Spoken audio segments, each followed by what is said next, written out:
My name is Claire. I'm 35 years old, and I've been married to Ethan for more than 12 years. We have two kids, Oliver, he's 10, and Emma, she's 8.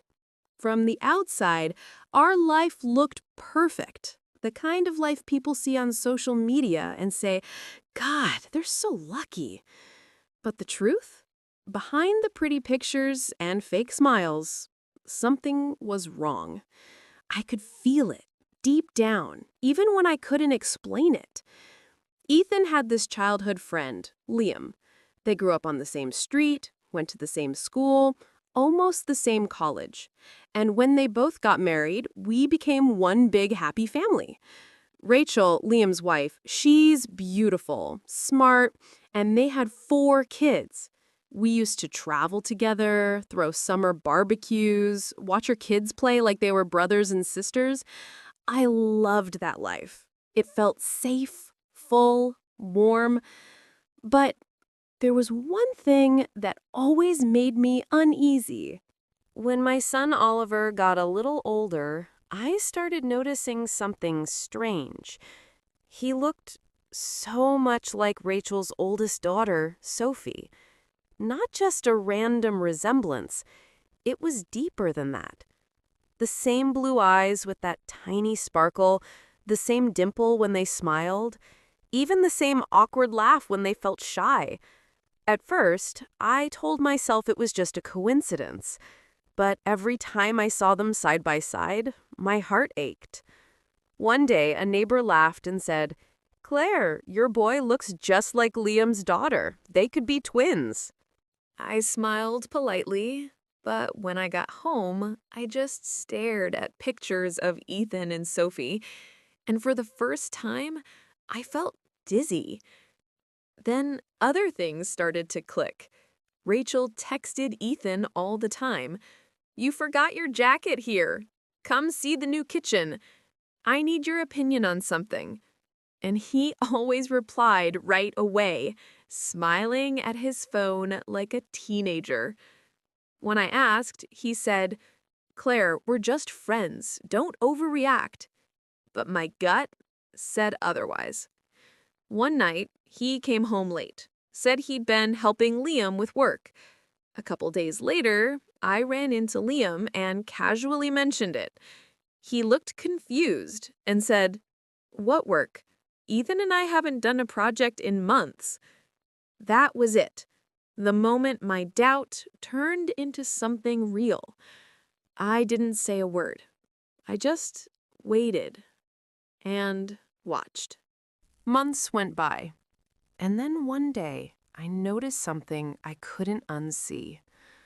Oliver and Sophie, they both had the same little birthmark on the same shoulder, same shape. My heart dropped. That's when I knew I had to find out the truth. So I came up with a plan. I told Oliver we were doing a school experiment about genetics, took a hair from his comb, and when Sophie came over one day, I took one from her brush. Then I sent both samples to a private lab out of town, under fake names. Those 2 weeks waiting for results felt like a lifetime. Every day I thought, maybe I'm wrong, maybe I'm crazy. But when I opened that envelope, I wished I was crazy. It said, "The 2 samples share 50% of their DNA, half siblings from the same father." I froze. My heart stopped. The paper fell out of my hands. Everything I thought was real disappeared. How could he? How could the man who built a home with me, hold our kids at night, live such a lie? When he came home that night, he saw my face and asked, "What's wrong? You look pale." I handed him the envelope, didn't say a word. He saw the lab logo and went white. Then he whispered, "Claire, can we just forget this? It was a long time ago." I screamed, "Forget it? You call that a mistake? A mistake that made 2 kids siblings? A mistake that lasted for years while you both laughed in my face? He couldn't look at me. And then he said softly, "I love you, Claire, not her." That broke me more than the betrayal itself. I locked myself in the bedroom and cried till morning. The next day, I filed for divorce. Before I left, he begged me, "Please, don't tell Liam. It'll destroy him. Think of the kids." I looked him straight in the eye and said, "I've lived in a lie long enough. I won't let anyone else do the same." A few days later, I called Liam, asked him to meet me somewhere, private. He smiled when he saw me, until I handed him the papers. He stared for a long time, then asked quietly, "So Sophie's not my daughter?" I said, "I'm so sorry, but you deserve to know." He sat there in silence, then whispered, "If Sophie's not mine, maybe none of them are." 2 weeks later, he called me. His voice was hollow.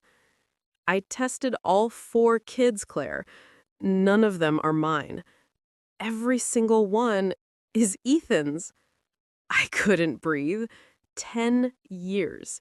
10 years of betrayal between 2 families under one big lie. I divorced Ethan. Liam divorced Rachel.